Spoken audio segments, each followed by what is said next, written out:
Hi, I'm Annie Botticelli, and this is the Storyteller forecast for Sagittarius for April 2018. Go to my website, anniehelpsyou.com, if you would love to be a coach as your vocation. I also have blogs there that you may enjoy. If you'd like a written version of horoscopes for you that are less complicated than these detailed videos that I do, then definitely check out Cozy by sweetstarlight.com for monthly horoscopes, always a month early, and other wonderful blog headers. So what's going on in April? We've got a very internal energy happening at the same time as this wild, zesty Aries energy that blends so magically with our Sag placements. I say our Sag placements because I'm a Sagittarius. What do we have going on this month? I'm going to go into way more detail about the general theme for this month for the general transits, dates to watch, when to bring your stuff out, your launches, when to chill, and why, towards the latter part of the report. But first I want to talk about some things specific to Sag. The first thing we need to do is establish whether you are in early, middle, or late degree placements. Why? Why am I doing this, right? Not because it's easier for me, because it is not easier for me. Not because I want to rock the boat and have people wondering why apparently I'm the only person talking about this, but because I'm an educator and I want to enhance your knowledge and use of astrology. Teaching astrology is my strongest passion. I don't just want to tell you what's going to happen. I want to tell you why, and I want you to understand so that you can further utilize this amazing art and science for your self-development and maybe even for helping other people. So we have to establish if you're in early, middle, or late degree placement because your chart looks different depending on that information, okay? So early degree placements are from 0 to 9 degrees if you're watching for your rising sign. It's the first 10 days of the Sag birthdays if you're watching for your birthday, for your sun sign. The 10 to 19 degrees for your rising sign is middle degree. Second 10 days of the sign is the middle degree placement set. And the last 10 degrees from 20 to 29 degrees for your rising sign, or the last 10 days of your birthday of Sag, those are late degree placements. Okay, so I'm a late degree Sag. So when I look at the chart for the early degree Sages, that's not my chart for the month. My chart for the month looks actually more like an early Capricorn chart. So if you're a late degree person, you are especially benefiting from this information because y'all are the ones that usually get most cast out. A lot of horoscopes are based on an early or middle degree chart, okay? So why does your chart look different? Imagine you are in a rotating restaurant. There's a rotating restaurant not too far from where I live, and the people at the first table, which are the early degree placements, say it's rotating this way, they're going to see this new view of whatever you're seeing in the rotation first. Okay, these middle degree placements, they can see a little bit of what's coming, but they're still kind of seeing what's over here. You late degree placements, you can't even see. In many cases, you can't even see what those people at that first early degree table are seeing. So your experience is totally different. Okay, so case in point, let's talk about this. For the month of April, the early degree placements have fully enhanced in their charts, 5th house and 2nd house, okay? A lot of energy between the 5th house and the 2nd house.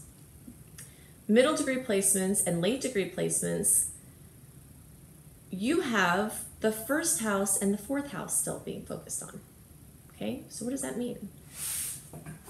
The things I'm about to describe for the early degree placements, still pay attention, you middle and late degree placements, because this information is coming for you soon. It's just not current yet.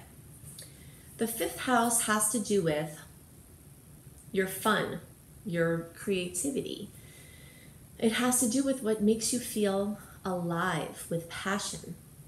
So children, the whole creative process from conception of a child or an idea for a project, conception, pregnancy, birth, stewarding the child or the project, okay? If you don't have children, it could be other people's children you're working with, or it could be creative babies, okay? So this creativity sector in April is so magnified for you early degree placements coming soon for the rest of you. So anything having to do with children, having to do with having children, there might be things, especially because Mercury is in retrograde and bringing things up from the past and other energies coming up from the past, issues from the past with your kids, opportunities from the past with your kids, fun from the past with your kids, working with children, opportunities to work with children coming back up from the past, creative projects coming back up from the past, or you could have some new creative projects. Creativity is fine in retrograde, so you don't have to worry if a new creative project comes, as long as you're not attached to what you do with that project. Okay, so the only reason why the short-term energies of a retrograde come into play is if you have an agenda for what you're creating. And if you're trying to work with something long-term, maybe the things that are coming up during this short-term energy are not going to be long-term. But if you're okay with that, then you can just create freely and not worry about it. So this is also the house of romance and hobbies and just fun for the sake of itself. So definitely plan to have some fun in April. You early degree placements, you middle degree placements coming soon, probably more into May for you late degree placements. And it doesn't mean you can't have fun all the time. I think that Sagittarius are really good at that in general. It's one of our good traits. But sometimes we get bogged down with things.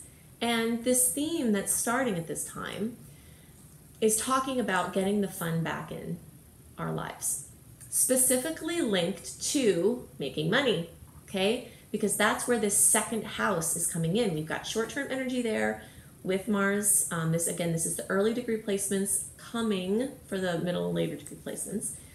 But there's this energy of this link to making money with your creative efforts. I think that all people can make money from doing their passion. And I am personally, that's why I have a vocational school. That's why I'm doing so many of the things I'm doing, helping to get people to do that, because that's what I do. And I want other people to get to do it too. Having your vocation be what's fun for you, I think is a birthright of humans, that if we can step into it, we can do this. But for Sagittarius in particular, it's a necessity, okay? We get totally whacked out if we don't have our flow. Am I right? Like if there is a dog or a kid or a person or whatever in front of where we're walking, just even walking or going on any level, we don't like it. We want to just have our flow. If we're going to flow here, we're going to flow there, we want to flow here, we want to be random, we want to do whatever. We want to be in our flow. Most normal jobs, it's hard to be in your flow. So that's why this takes on a greater importance for people with Saggy placements, okay? So this creativity, trying to sort out how you're going to make your hobbies work and make money, is a big thing that is current for early degree placements, a constant thing for all Sagittarius, and coming more into focus for the middle and later degree placements soon. For you middle and later degree placements, there's some of this energy of Venus popping into the 5th house for the middle degree placements, not quite yet for you late degree placements. So there's this sprinkling of like fun and romance and focus in this 5th house, but there's still this very strong, including retrospective retrograde energy on this home and family.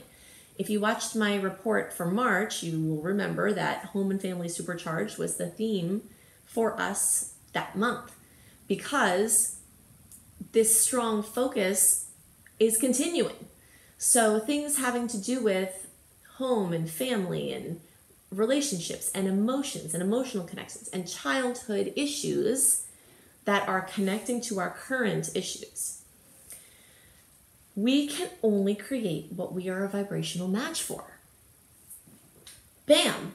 That right there is one of the most important sentences anyone could ever say, that you could soak into your being. When you have a question, why don't I have this? Why don't I have that? Why am I not experiencing this? It's because you're not a vibrational match for it. And you're not a vibrational match for it because things that happened in your childhood, if you believe in past lives, it also echoes back further. If you understand that genetically we are linked to our ancestry and we have stories through our bloodline that are manifesting in us energetically, all of those things are creating our vibrational qualities that are creating our circumstances. So when the 4th house is highlighted, as it is now for especially middle and late degree placements, there's really this strong continuous focus on trying to go back to the place where things hurt so badly that we did our Sag thing and just did action to get by and kept a happy face, right? And then just would keep doing a bunch of stuff to not really feel the situation. So I can recommend any number of tools. I always talk about inner work, but this comes back down to the tangible quality of inner work, which is that you want to become a vibrational match for what you want. And you do that through going back through your vibrational sequences and adjusting them to be a match. Okay, so middle and late degree placements, you've got this first house, core self-esteem, way of seeing yourself, way of putting yourself out into the world that's linked to home, family, emotions. And that's the dynamic that's occurring in this month for you. So those are the things that are most on my mind for Saggies right now. I want to go into way more detail about the exact transits that I think are notable this month, the dates that they'll happen, what they are, what I think you can expect from them, and how you can navigate best around them, the general theme for the month, how you can use that energy, and other things I think relevant for the month. So we'll go into all that now. So the theme of April 2018 for all signs is delicious containment. Containment is what I call this spiritual law that actually has, I've heard many different names, but it's a practice where we hold ideas, projects, and opinions, and in general, our energy close to us. The understanding of this is twofold. One piece is that energy can be stronger when it is allowed to properly gather instead of being dissipated as it's being created. The second is that there are appropriate times for bringing energy in whatever form out from your personal aura. So this practice of containment, which what I'm calling delicious containment, is the energy that I feel is very descriptive of the best way to use April. This month is strong with Aries energy, which of all the signs of the zodiac is the antithesis of containment. You know, usually at this time it's appropriate to send off energy off in all these different places. That's the nature of Aries. But we have Mercury retrograde until April 15th, and then, of course, the days around April 15th can go more haywire with communication and travel mishaps. And then we still have the Mercury retrograde shadow period for all of April into the 1st of May until May 4th. So essentially the whole month is covered in some kind of retrograde energy. There are quite a few usable points towards the end of April, but the general energy of the month is this retrograde. So we have the Mercury retrograde, of course Jupiter is still retrograde, that turned retrograde at the beginning of March. Now in April we also have Saturn and Pluto joining the retrograde party.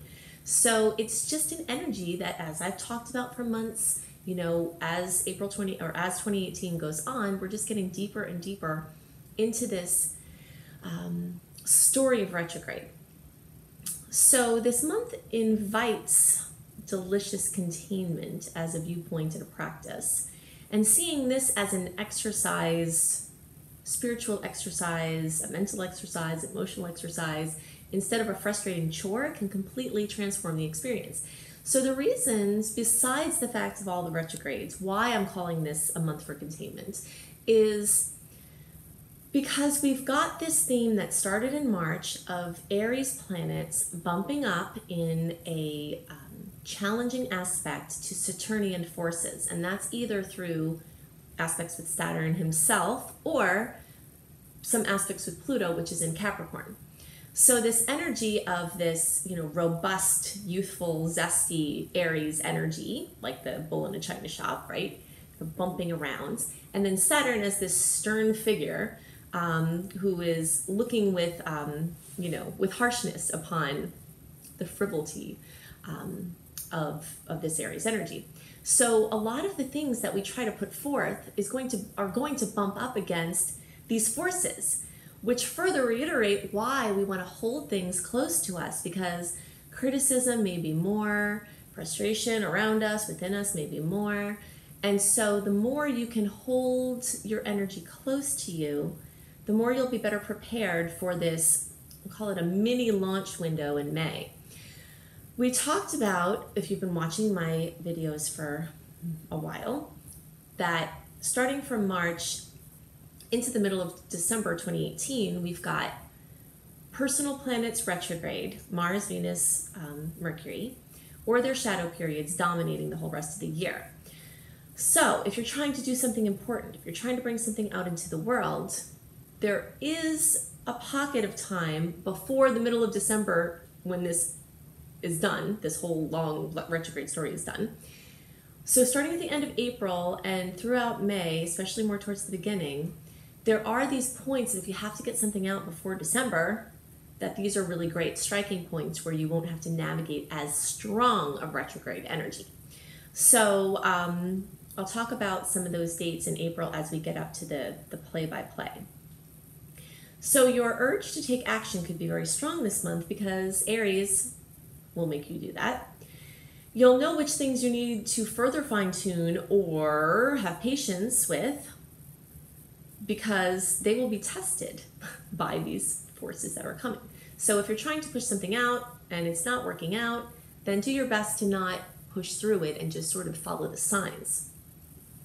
One of the exceptions to this focus on just bringing past projects to closure, basically the story of retrograde is this energy of things from the past coming into the present.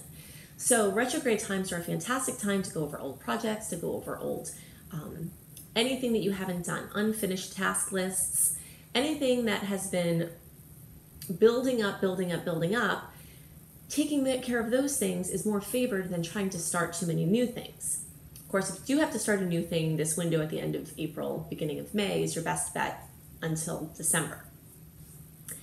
But one exception to this is fun or creativity just for the sake of itself. So something that isn't planning on having a long-term effort, like if you're an artist and you want to play or if you just want to be artistic, you don't have to not do something new. It's just the things that you really need to have longevity, or you really intend to have longevity. You don't want to put those too far out away from you at this time. Unless circumstances are bringing that already and it's not you doing the pushing, then you can enjoy whatever rolls in, because sometimes retrogrades roll things in to for you from things that you've done before. You know, so if you've worked hard before, if you've done anything with your work and on any level, these things could roll into you now in the retrogrades. They could come to fruition, you know, but you can see that the difference in the energy is more like you're not pushing, you're allowing things to come in. I very much like the analogy of the spider for this period of time, because the spider creates the web and then just hangs out and wait for food to come to it. And that's what these retrogrades are like. So the things you put into motion, you can continue working with them. Business as usual, continue working with that, you know, and otherwise focus more on the things that are coming to you and having fun. So anything as far as fun and creativity, just for the sake of itself, that's great for now. There is a dominance of earth energies this month, starting with the Taurus placements as well as the aspects with Aries and these Capricorn placements. So this is bringing the caution to maintain practicality with the pursuit of fun and leisure, because reckless actions are not very well supported at this time. But adventure and impulse and randomness could have its place as long as caution and practicality are sisters in the venture. Okay, so in summary, productive projects, especially ones with an eye to the past, are best done now, where you're not pushing too hard in areas that don't seem to flow, taking action on unfinished business, researching, doing work on ideas, opportunities that came up before this time, to use this combination of action-oriented and backward-focusing energies. It's also extra prudent to put extra effort into guarding your body, especially your head. Aries rules the head, and there are some challenging aspects with Aries throughout the month, especially the earlier half to 2/3. Okay, so why is May my favorite month for launching something between now and the rest of the year? It's because as of May 4th, Mercury retrograde will be clear, so you won't have to contend with that for a while now. But then on June 26th, Mars goes into retrograde. I happen to love Mars retrograde now. I have Aries rising, and Aries and Scorpio people are most affected by the Mars retrograde, although everyone is affected. And so in general, Mars retrograde, which is coming, this energy is starting in May. So this is your last month, at the end of April, beginning of May, to not have this Mars retrograde energy around. This Mars retrograde energy it makes people lazy. The one exception to this is sometimes when people have Mars in retrograde in their chart, natally, sometimes they have the opposite things happen. Sometimes they get super motivated and super productive when usually they're not any of those things. So there are some different rules sometimes for those of you who have that in retrograde natally. But most people will experience getting lazy. Things, their ambition sliding, and even for me, and I'm super ambitious all the time. And then when Mars goes into retrograde, I don't want to do anything. And so I used to fight that and have frustration, which is the keynote to Mars retrograde, when you don't follow the energy. But now I just don't do much. And so knowing that that's coming, you want to use these dates at the end of April, beginning of May, before those, lazy bones start to roll in. You want to use that as best as you can. So that's why I say May, because you'll start to see that slow down very likely from Mars the deeper you get into May and definitely into June. One thing that I really love for April, May, June, and retrogrades in general is travel. So looking ahead, April can be great for travel. The end of April might be a little bit better for making some plans because you don't have the retrograde to deal with as much. If you're interested in getting monthly astrology travel reports, then check out my new website, astrologykissedtravelbliss.com. And you'll get monthly astrology travel reports and other travel support and inspiration there. So that's the bulk of May. So we've got, I'm going to break this down for you, give you aspects that I think will be relevant, the dates that they happen, and things that I think you can do with this energy. If you'd like a written version of this general transit review, including these dates that I'm going to talk about, you can go to my website, anniehelpsyou.com, and you can sign up for my free email newsletter, and that will get you access a month ahead as usual, plus the current month, to this general transit reading in a written form, which some people really appreciate because sometimes hearing it and trying to keep track of all of it is difficult. So you can catch that at anniehelpsyou.com. So, April 1st, April Fool's Day, we've got a conjunction between the Sun and Mercury in Aries. So fast thinking, fast communicating, fast moving characterize this aspect. Inspiration can run strong, but also so can ego and frustrations. So if you can think twice before speaking and look twice before changing lanes, and definitely guard your head and neurological system, that will be really great for that time. Now, also do note that even though I'm giving you the dates of the actual transits, we can experience a transit before or after the actual transit occurs. So know that these dates are sort of a middle ground, that you can feel them before or after these dates, okay? So don't hang your hat too heavily on the day. On April 2nd, we have Mars and Saturn conjunct in Capricorn. So, and the Sun is highlighting all of this, making it stronger. So careful, practical actions carry great weight now because of that Capricorn energy. Mars rules movement and action. Saturn rules care and practicality. So you also can have movement seeing obstacles at this time because sometimes Capricorn energy can do that. But also sometimes Capricorn can bring this rise of support from a more established person or entity. So you could find either obstacles or support from this aspect. And efficiency is definitely beckoned. April 4th through 5th, Mercury in Aries is squaring Mars and Saturn in Capricorn. So impulsiveness, thoughtlessness, things like that can bring strong conflict and frustration right now. You can see why I have given for you this theme of delicious containment. So we're talking about these aspects. You can see there's this rambunctiousness running up against this, these obstacles, this sternness, this short-term energy running up against long-term energy. And that's why the more you keep your energy closer to yourself, you're going to be able to float like a spiritual ninja through these aspects. All right, so anything said or done at this time must pass the Saturn tests of practicality and tradition. April 7th is one of the sweet spots of the month. There is a beautiful aspect between Venus and Taurus and Saturn in Capricorn. And this could bring a victory from the challenges of the aspects before and after that are affecting us now.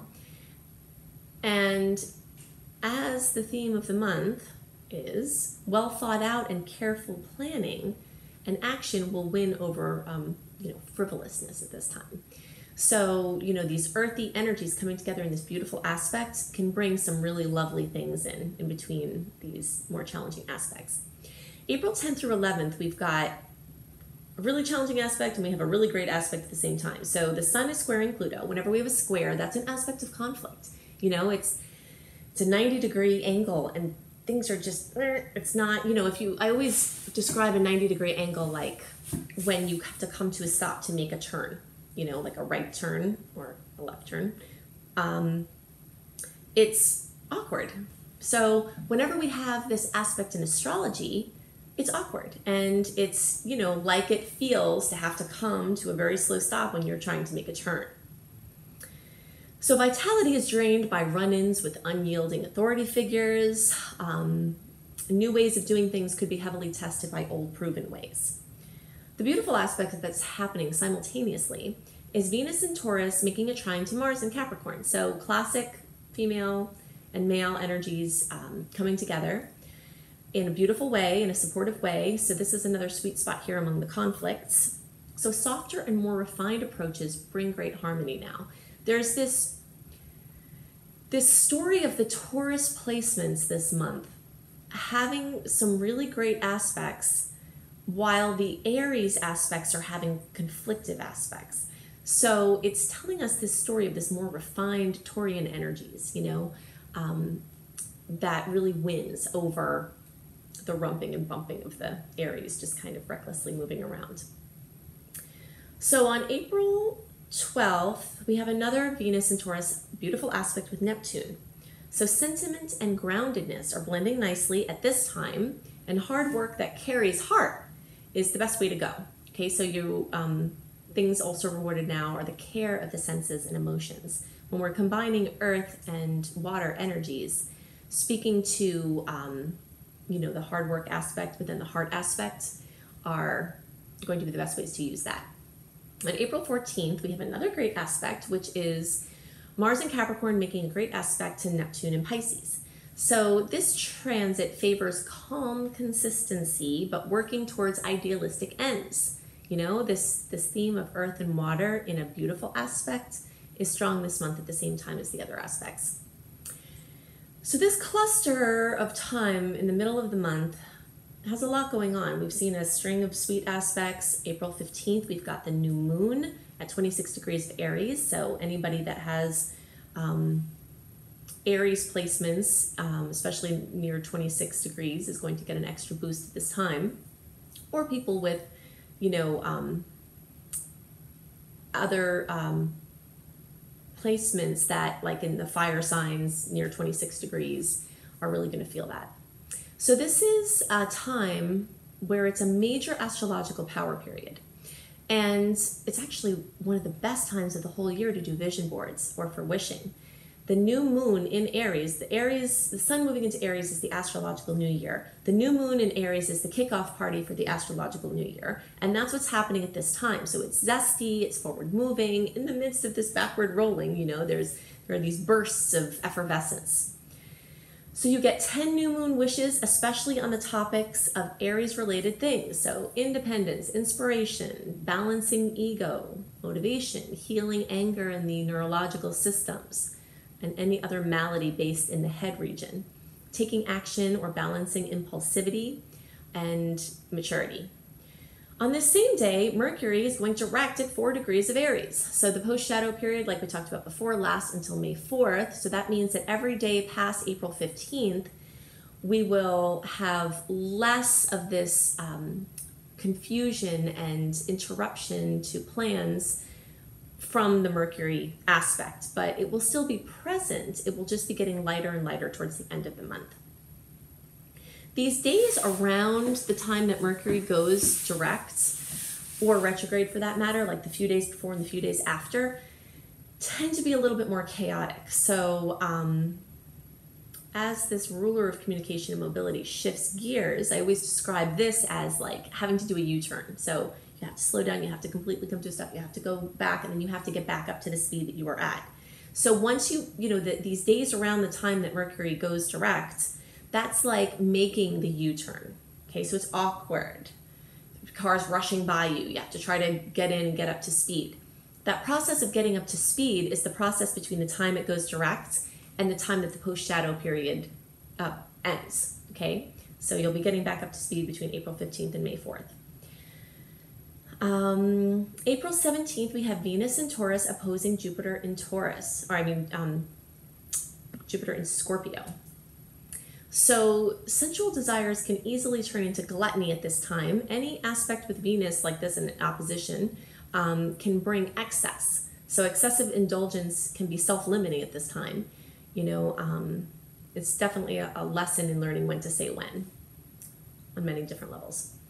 April 18th, as we mentioned earlier, Saturn goes retrograde. So it starts at 9 degrees of Capricorn. It goes back to 2 degrees of Capricorn through September 5th.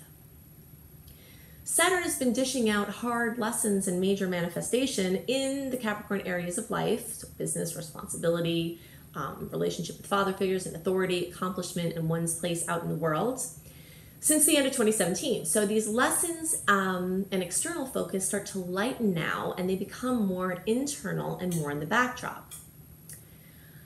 I like to describe Saturn retrograde as a break between the lessons. So even though you all who have between 2 and 9 degrees of Capricorn, those planets are going to be, or Cancer for that matter, and actually a lot of other placements that are near 2 to 9 degrees are going to feel this. But in any case, it's like a going back over lessons that already started to come in since the end of 2017.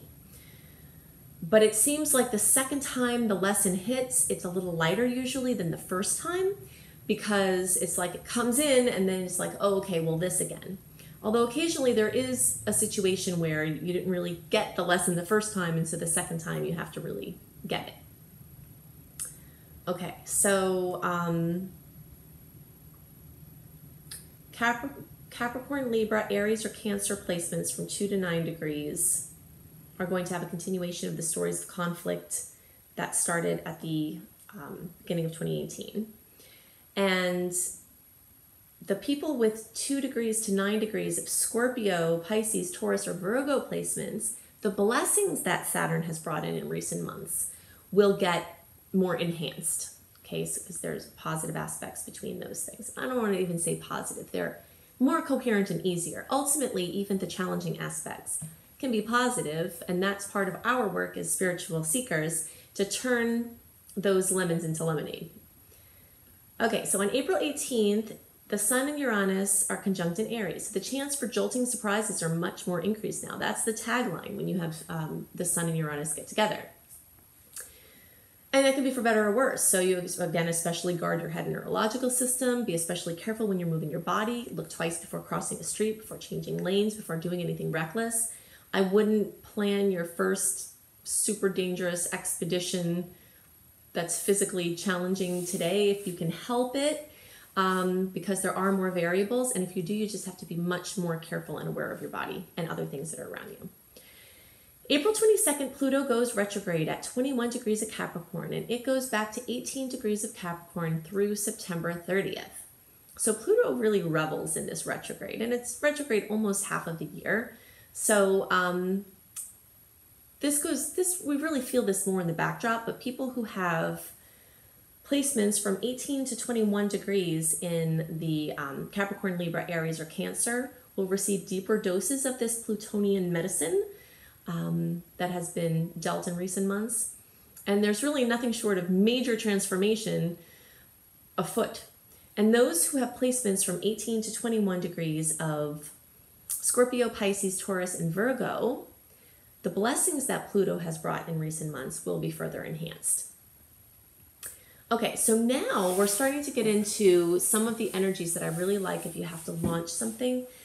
And of course, as usual, they tend to be present at the same time as there are these other challenging aspects going on. So you really have to feel your way through this and not stick too closely to a certain date that I might give you.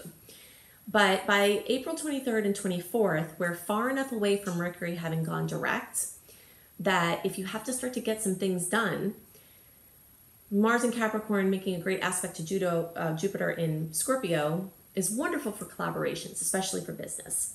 So you've got that going on. And then on April 25th, we've got Mercury in Aries squaring Saturn in Capricorn. So this can definitely be a time of conflict that you have to dance around as you're trying to use these other energies. So communication and other expression may be blocked or challenged at this time, and ideas presented will bump up against this long-term minded Saturn, these Aries energies or these new exciting energies, and this, these Capricorn energies are like, but what about the old way? What about the traditional way? What about the way that makes sense? So you've got that going on then. On April 26th, we have Mars and Pluto conjunct in Capricorn. It means they're right together.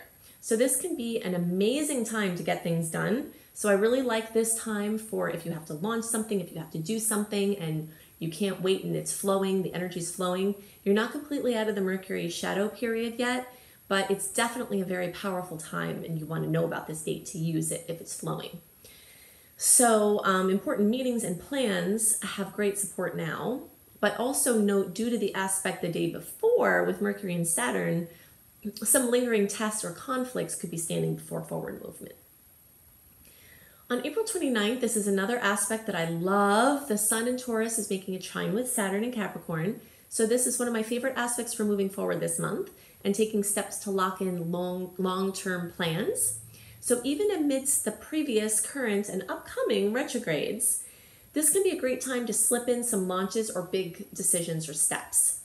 And this coincides with the full moon at 9 degrees of Scorpio, which can bring fullness, completion, fruition, and possible drama to all things Scorpio. So intimacy, sex, power, collaboration, sharing and merging of resources, inheritances, loans, credit, debt, marriage, esoteric topics, psychology, astrology, mysteries. All of these areas you might see some fullness, things being brought to light, coming to a head to be dealt with, or something worked on coming to fruition.